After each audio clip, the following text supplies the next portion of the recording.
सियावर रामचंद्र भगवान की जय। उमापति महादेव जी की जय। महाबली वायुपुत्र हनुमान जी महाराज की जय। मित्रों, इससे पहले वाले एपिसोड में मैंने आपको कहा था भगवान अवतार होते हैं, उसके कई कारण हैं। भगवान शंकर जी ने जो माता पार्वती को उठाया, कुछ कारण जो इसमें दिए थे, जैसे नारद जी को श्राप हो जाना, नारद जी को मोह हो जाना, वो भी एक कारण था जिसके कारण नारद जी ने श्राप दे दिया।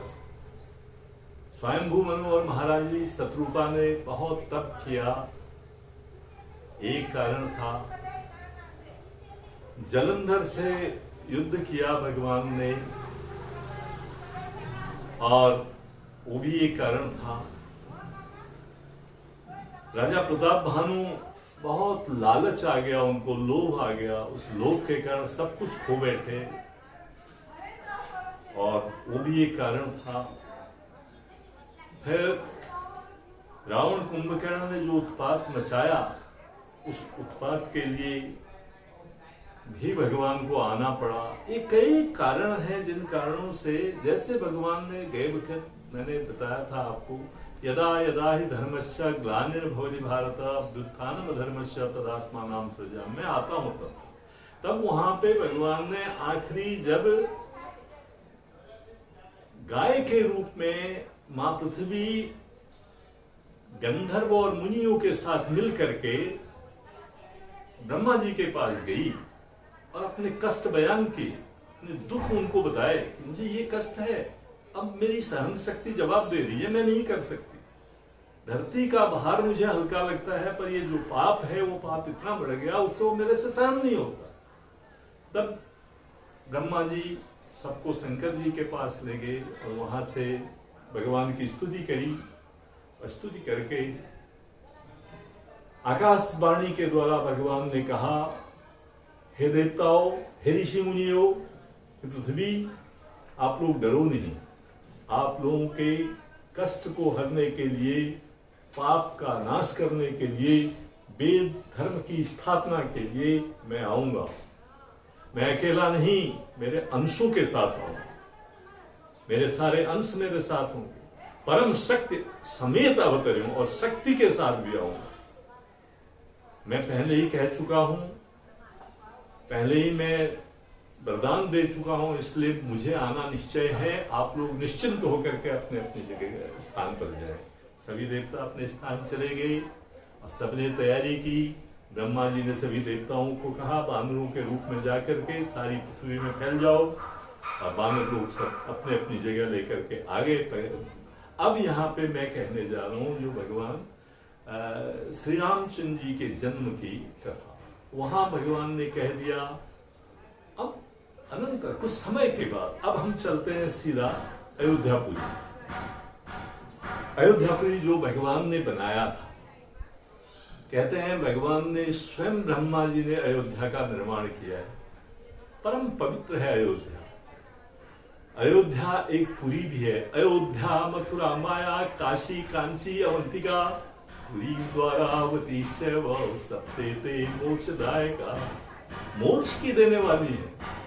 हमारे जो ग्रंथ हैं, इनमें जो लिखी हुई चीजें हैं, ऐसी ऐसी चीजें हैं, आपको इस जीवन में, आप मनुष्य जीवन लेकर के अगर इनका आप पालन करते हैं, आपको मोक्ष यहीं मिल जाता है। अयोध्या का एक व्यक्ति एक बार तुलसीदास जी के पास आया मिलने के लिए, थोड़ा विलंब हुआ उसको मिलने में, भीड़ बहुत थी। जब तुलसीदास जी को पता चला कि अयोध्या से मेरे पास एक व्यक्ति आया मिलने के लिए, उसे लेट हो गया है, मिल नहीं सका, खुद उठ करके तुलसीदास जी दौड़ करके उसको मिले, गले लगा लिया, कहा कि भूल हो गई, ये बात घर में जाकर के मत कहना, यहाँ लोगों की भीड़ थी, थोड़ा मैं विलंब हो गया। यानी कहने का मतलब यह है, तुलसीदास जी हर अयोध्यावासी को, मैं श्री राम और लक्ष्मण जी, श्री राम सीता का ही दर्शन किया करते थे। तो अयोध्या रामचंद्र जी की नगरी है। अब तो बड़ी सुंदर बात है, उनकी कृपा से वहां पर एक सुंदर अब मंदिर की भी शुरुआत होने लगी। हम सभी प्रभु के आभारी हैं कि वहां पर शुरुआत हो गई है, बहुत अच्छी बात है। आइए मैं आपको अयोध्यापुरी ले चलूं। अवधपुरी रघुपति मनिराऊ, वेद विदित तहाँ दशरथ नाऊ, धर्म धुरंधर गुणनिधि ज्ञानी, भय भगति मति सारंग पानी।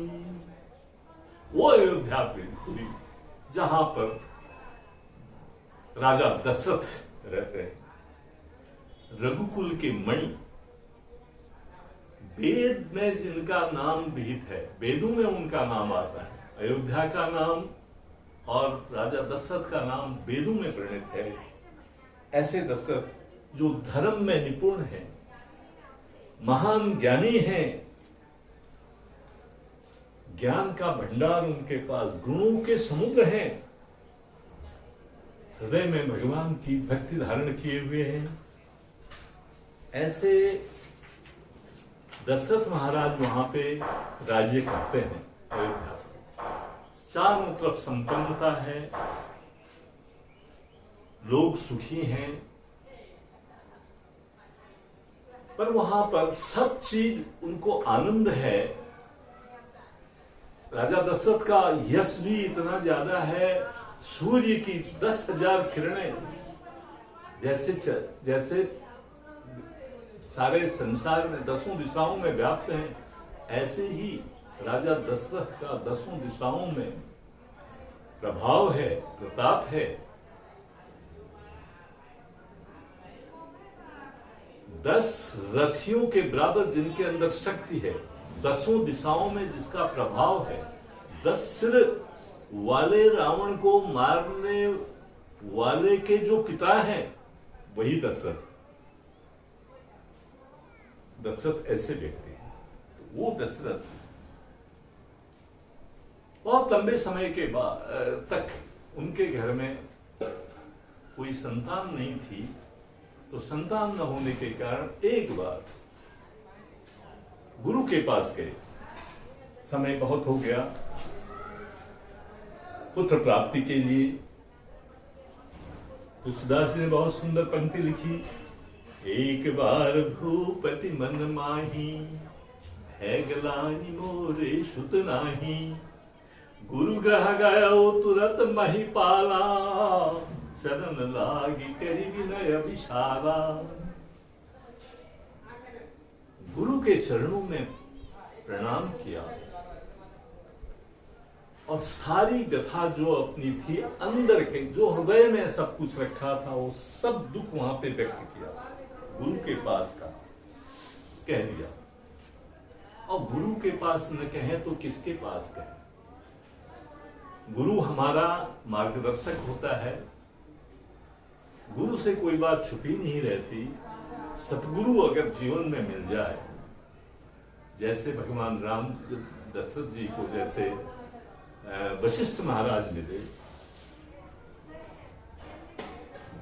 ऐसे गुरु सबको मिल जाए तो समझ लीजिए उसका बेड़ा पार हो जाए। तो गुरु ने देखा और उनको कहा, गुरु त्रिकालदर्शी हैं, ये उस स्थिति में पहुंचे हुए गुरु हैं। ये सभी गुरु जो है, विश्वामित्र हैं, वशिष्ठ महाराज हैं, नारद जी हैं, वाल्मीकि हैं, भारद्वाज हैं, याज्ञवल्क्य हैं, ये त्रिकालदर्शी है, तीनों लोगों के बारे में जानते हैं। आगम निगम वेद पुराण सबका उनको पता है। तो उन्होंने कहा, धैर्य धरो, एक नहीं आपके 4 पुत्र होंगे और चारों पुत्र वेदों के समान होंगे और समस्त विश्व में आपकी ख्याति फैलेगी, समस्त लोक में आपकी ख्याति फैलेगी, आपका नाम होगा। और वो बहुत ही सुंदर और धैर्यवान होंगे, सबका भला करने वाले होंगे। ऐसे 4 पुत्र आपके आएंगे। पर कब आएंगे प्रभु? जिज्ञासा जगी राजा को। वशिष्ठ महाराज ने कहा उसके लिए एक यज्ञ करना पड़ेगा आप।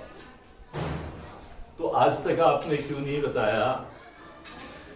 तो गुरु वशिष्ठ ने कहा आपका आज तक आपने पूछा ही नहीं, मैं बताता कैसे? आज आप आए हैं, मैं बता रहा हूं। मुझे तो पता है आपके घर में 4 पुत्र आएंगे।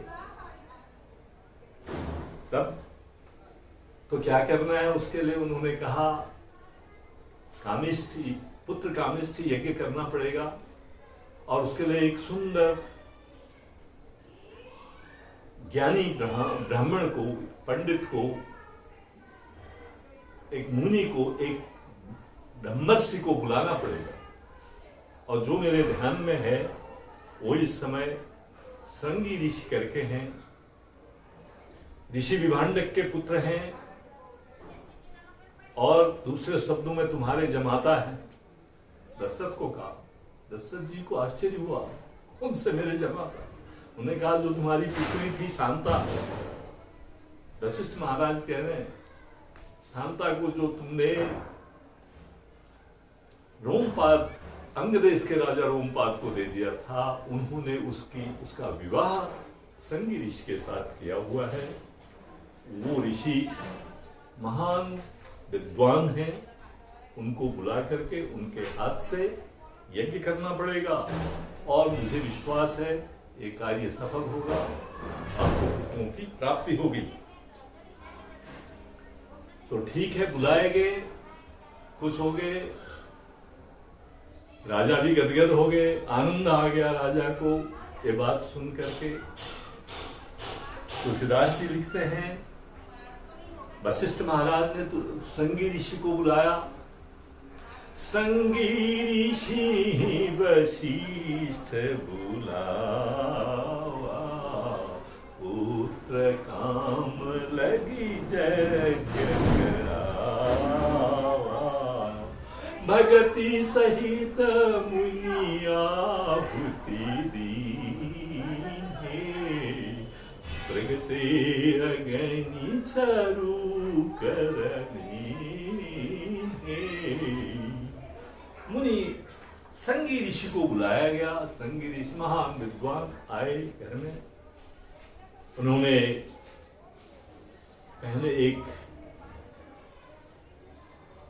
यज्ञ किया और उसके बाद एक राजसूय यज्ञ किया उन्होंने। उसके बाद पुत्र कामिष्ठ यज्ञ किया।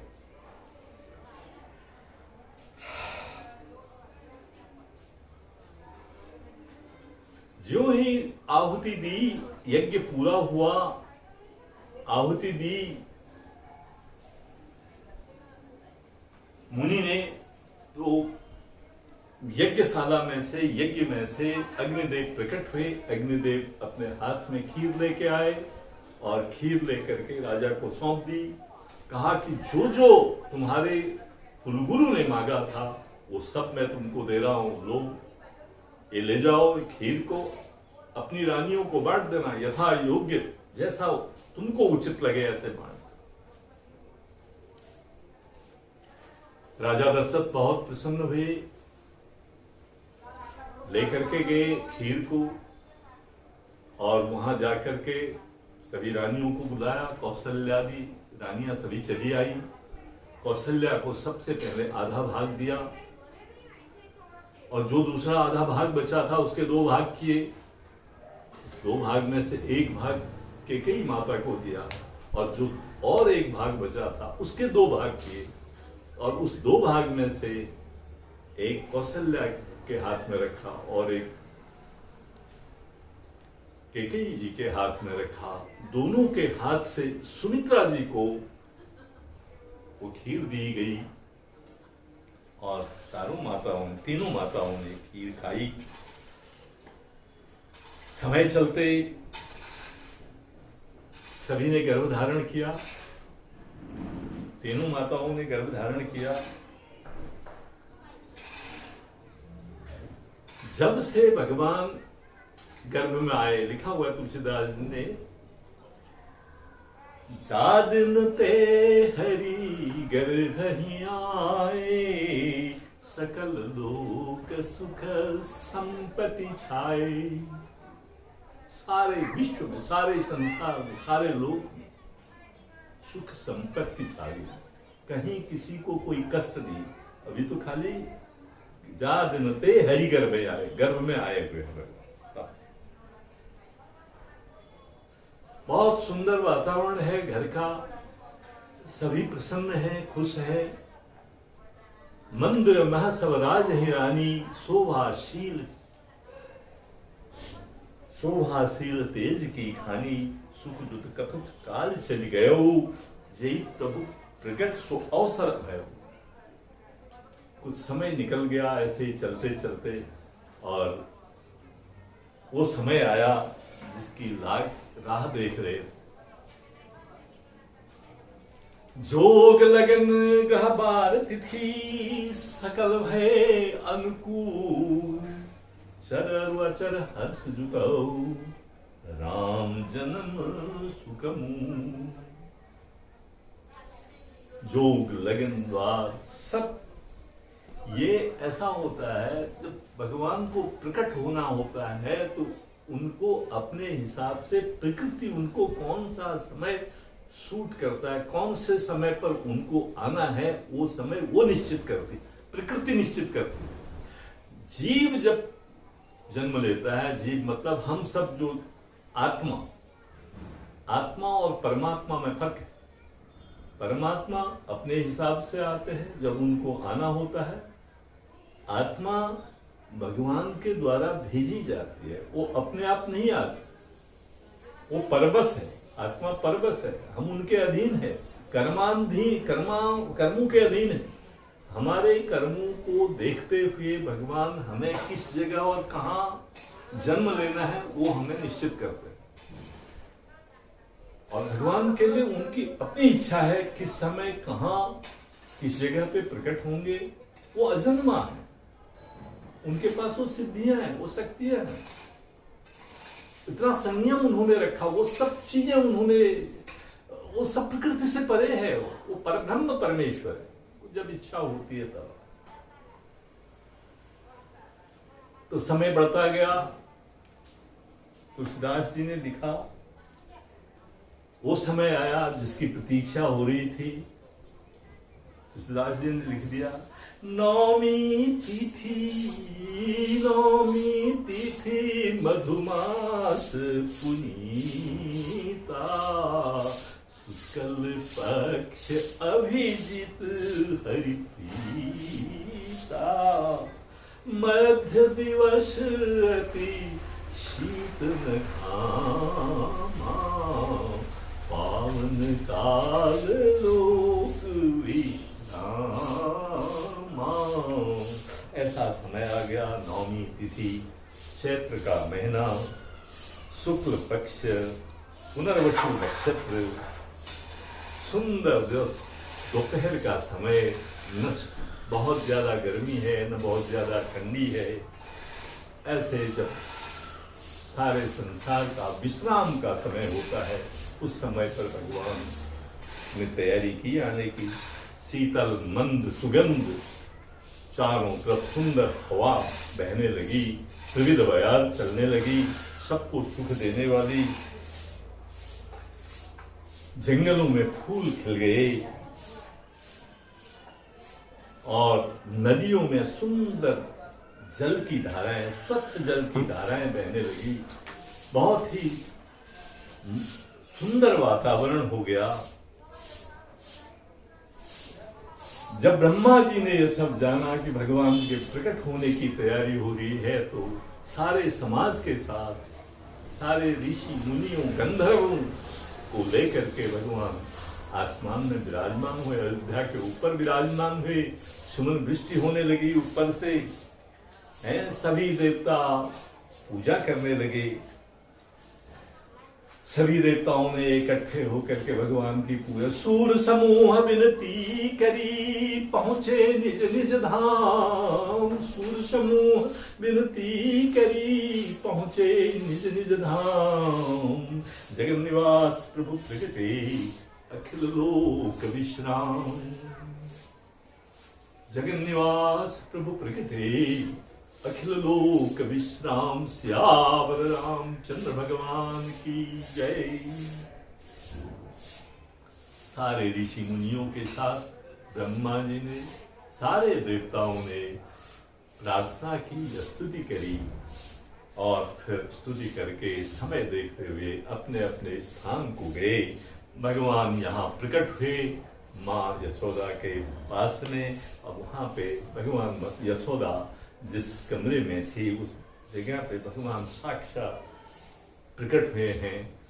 तुलसीदास जी ने लिखा, भय प्रकट कृपाला दीन दयाला कौशल्या हितकारी हर्षित महतारी मुनि मनहारी अद्भुत रूप निहारी।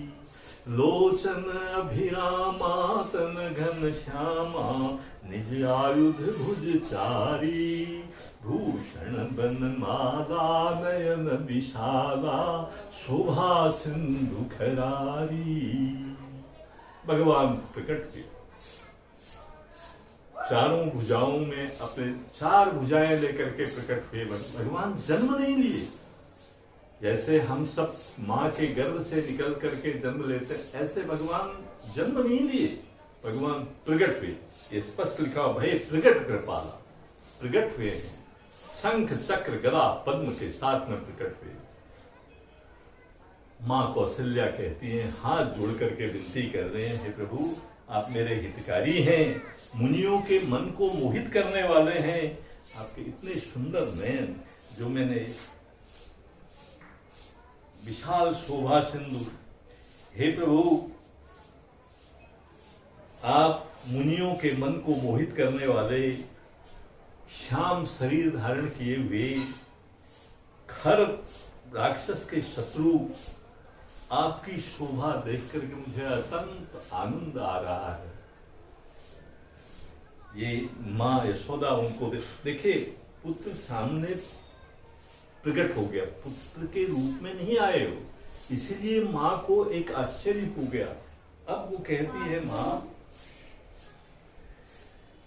कह दुई कर चोरी स्तुति तोरी कही विधि करूं आनंद। दोनों हाथ जोड़ करके माता उसको, कही विधि करूं स्तुति तोरी कही विधि करूं आनंदा। मैं कैसे आपके, आप तो अनंत हैं, आपका रूप ही अनंत है, आपका कोई आदि नहीं कोई अंत नहीं है, मैं आपकी पूजा कैसे करूं।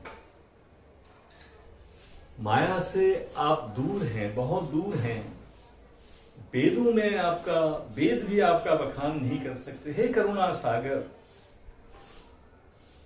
वेद और पुराण जिसको गाते रहते हैं, आप मेरे हित के लिए प्रकट हुए हैं और मेरे उदर में आप प्रकट हुए, मेरे उदर में आपने जन्म लिया। ये सोच करके ऋषि मुनि लोग भी हंसेंगे इस बात। जब माता को इस किस्म का जब बोलने लगी माता को, तो भगवान हंसती। उपजा जब ज्ञाना प्रभु मुस्काना चरित बहुत विधि कीनी चहे। जब ये ज्ञान आ गया, माता को ये ज्ञान आया कि आप तो ऐसे ऐसे हैं, तो भगवान थोड़ा सा मुस्कुराती। उपजा जब ज्ञाना प्रभु मुस्काना चरित बहुत विधि कीनी चहे। कही कथा सुनाई मातु बुझाई यही प्रकार सुत प्रेम लहे। कथा कहने लगे, क्योंकि वो तो बहुत कुछ करवाना चाहते थे, पर माता जो सोच रही थी वो दूसरी तरफ सोच रही थी। तब मुस्कुराने का मतलब ये था, भगवान ये कहना चाहते, मैं तो तुम्हारा पुत्र हूँ, तुम इन बातों में क्यों लगे हो, मैं अनंत हूँ, मैं कैसे तुम्हारी स्तुति, तुम मेरी स्तुति कराने थोड़ी मैं आया हूँ इधर पे। इसलिए हंसे भगवान ने, उनका ध्यान बदली किया, माँ का ध्यान बदली किया कि ये न सोचो माँ आपने मेरे को, मुझे आपसे पुत्र सुख चाहिए, आपके पुत्र सुख का आभार, मैं आपसे पुत्र सुख चाहता हूं। यह सोच करके हंसे और माता का ध्यान दूसरी तरफ। कही कथा सुहाई मात बुझाई यही प्रकार सुख प्रेम लहे। अब कथा कही, क्या कहा कथा में? माता ने कहा, याद दिलाया, माता को याद दिलाया कि आपने ही मुझे मांगा था। वो याद दिलाया। महाराजा मनु और महारानी शत्रुपा, जो मैंने इससे पहले आपको कथा कही थी, उसमें बताया था 23,000 वर्ष तक तपस्या की थी और वहां पर उन्होंने कहा था आप जैसा ही पुत्र चाहिए। वो याद दिलाया भगवान ने इधर, आपने ही मांगा था। तब माता कहती है, माता पुनि बोली सोमति डोली तजहु तात यह रूपा। माता कहती है, पुत्र तुम तो पिता बन करके आए हो, मैं कैसे समझूं, इसलिए इस रूप को छोड़ो। माता पुनि बोली सोमति डोली तजहु तात यह रूपा, इस रूप को छोड़ दो। अगर आप पुत्र बन के आए हैं मेरे, भगवान ने अभी तक माया थी, उस माया को थोड़ा हटाया और पुत्र की तरफ माता का मन खींचा। की जय शिशु लीला अति प्रिय शीला यह सुख परम अनुपा। इसलिए आप बच्चा जैसे करता है, जैसे पुत्र बन के आप आए हैं, पुत्र की तरह ही मेरे साथ व्यवहार कीजिए। ये उससे पहले कहा हुआ है, माता को कहा हुआ। असल में यहां पर माता भूल गई थी। जब जीव पृथ्वी में आता है तो सब भूल जाता है पहले क्या हुआ। माता ने स्वयं मनु के साथ मिलकर के दोनों ने 23,000 वर्ष तक तपस्या की और वहां पर भगवान प्रकट हुए थे। वहां पर भी इनको बताया था, नील सरोरुह नील मणि नील नील तब श्याम लाल तन सुभाग रखी कोट सतकाम। नीले कमल के समान सुंदर वर्ण में भगवान साक्षात प्रकट हुए, जो चाहिए मांगो था। तब इन्होंने कहा था कि हमको आपकी तरह का पुत्र चाहिए। तब भगवान ने कहा मैं खुद आऊंगा। उसी वो जो आज्ञा थी, वो जो दिया हुआ वचन था, वो यहां पर भगवान ने माता को याद दिलाया। और फिर माता को याद आ गया, क्योंकि उस समय उन्होंने मांगा था। क्या मांगा था? सोई सुख सोई गति सोई भगति सोई निज चरण सने सोई विवेक सोई रहनी प्रभु हम ही कृपा करी दे। ये मांगा था, हे प्रभु आप आएंगे, आप परम पिता परमेश्वर मेरे घर में आए, मैं उसके पुत्र है मेरा करके, मुझे ये अभिमान ना आ जाए। इसलिए जो भक्ति, जो शुद्धि, जो गति, जो विवेक मेरा होना चाहिए, वो वही बरकरार रहे, मेरे अंदर ऐसा अभिमान ना आवे। वो याद दिलाया भगवान ने यहाँ पर। तब उन्होंने कहा कि कही कथा सुनाई, ये लिखा है, कही कथा सुहाई मात बुझाई यही प्रकार शुद्ध प्रेम है। तो सुनी बचन सुजाना रोदन ठाना हुई बालक सुर भूपा यह चरित जगा वही हरि पद पावहि तेन परहि भव कूपा। तुलसीदास जी कहते हैं भगवान ने तुरंत छोटा सा बालक का रूप लिया। जैसे बालक होता है, 2 भुजाओं में, 4 भुजाओं में से 2 भुजा में हो गई, शंख पद्म गदा पद्म सब आयुध जो है सभी छोड़ दिए भगवान ने, और जोर जोर से रोने लगे जैसे बालक रोता है। तब सबको पता चला कि बालक पैदा हुआ। तब तक तो किसी को पता ही नहीं था, ये माँ और भगवान के बीच में जो बात चल रही थी, वो समय किसी ने नहीं जाना। तो सिर्फ माँ को मालूम है और भगवान को मालूम। तब भगवान रोने लगे, जोर से रोने लगे। सुनि शिशुरुदन बदन परम प्रिय बानी, सुनि शिशुरुदन परम प्रिय बानी, सब भ्रम चली आई सब रानी, हर्षित जहता धाई दासी, आनंद मगन सकल पुरवासी। सारे पुर के लोग बहुत खुश हो गए। सब जगह दासियों ने सबको बताया और रोना सुन करके यह बात महाराजा दशरथ जी के पास पहुंची। महाराजा दशरथ जैसे सारा ब्रह्मांड मिल गया हो, राजा दशरथ को बहुत प्रसन्न हुए। पुत्र सुख और वो भी चौथे पन में मिला हो, क्यों सुख न हो। बहुत आनंदित हो गए, अंदर से दिल से खुश हो गए भगवान दशरथ जी ने जो जिसने उनको कहा, जिस दासी ने कहा, जो था अपने पास वही उनको दान में दे दिया। दशरथ जी बहुत प्रसन्न हुए हैं, सभी खुश हैं वहां पर। जिसका नाम सुनते ही शुभ हो जाता है, ऐसे भगवान जिस घर में प्रकट हो जाए उसको वो जो परमानंद होगा, वो आनंद किसी कीमत में तोला नहीं जाता। उस आनंद को आप वर्णन नहीं कर सकते, वही महाराजा दशरथ जी को हो रहा है। उस आनंद का वर्णन नहीं कर सकते। ठीक ये बात हो ही रही थी, ये सब यहाँ इतना सुख हुआ था कि कय सुता सुमित्रा दो, सुंदर सुत जन्मे थे वो। केकई महारानी ने भी एक पुत्र को जन्म दिया और साथ में थोड़ी ही देर बाद सुमित्रा जी ने 2 पुत्रों को जन्म दिया। ये जब सुंदर ये बात कानों पर पड़ी तो सारी अयोध्या बहुत ही प्रसन्न हो गई। सब अबीर गुलाल उड़ने लगे, फूलों की वर्षा होने लगी। ऊपर से देवताओं ने फूलों की बरसात की, धुंदभियां बजने लगी और सब एक दूसरे को बहुत प्रसन्न समझा। राजा ने अपना जो कुछ था सब कुछ ब्राह्मणों को और जो याचक थे उन सबको वहां पर दिया।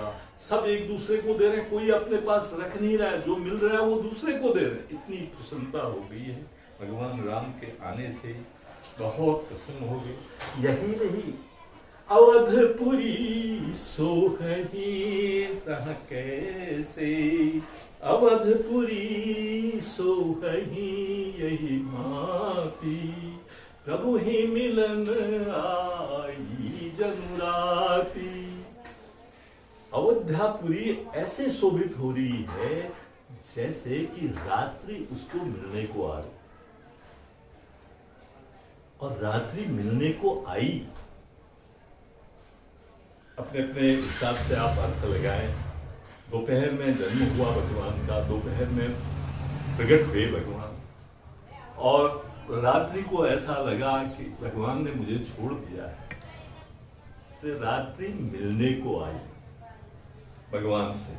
जब मिलने को आई, सूर्य को देख करके सकुचा गई, और सकुचाई तो संध्या जैसा बन गया, वातावरण संध्या का जैसा हो गया। न रात रही न दिन रहा, ऐसा तुलसीदास जी ने लिखा हुआ है, बहुत अच्छा।